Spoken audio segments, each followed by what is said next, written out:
President Trump has captured a new American zeitgeist, and that's the subject of the riff. President Donald Trump celebrated his award of Time Magazine's Person of the Year by ringing the bell at the New York Stock Exchange, as Edward just chronicled. The NYSE is still the font of American capitalism, and you could hear the chants of USA, USA, coming from the floor brokers.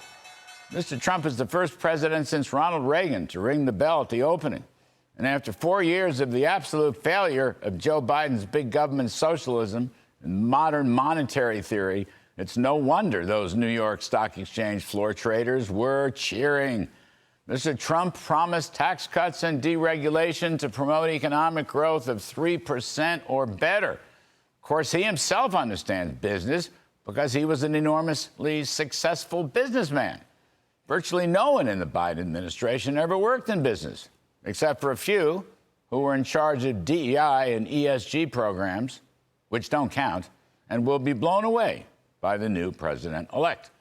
Mr. Trump has already appointed the Doge brothers, a.k.a. Elon Musk and Vivek Ramaswamy, to dismantle the unelected bureaucracy called the regulatory state, itself the backbone of Joe Biden's socialism.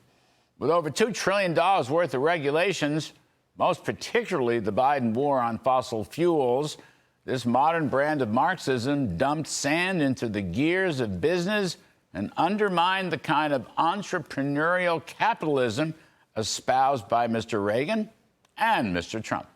Presumably, Mr. Trump will move rapidly to make good on his tax cut plans, including a 15% corporate tax for domestic producers, and include that, along with his other key promises to end the crime-ridden wave of illegal immigration, putting all that into a creatively outsized fiscal reconciliation bill that would become the centerpiece of his first weeks in office.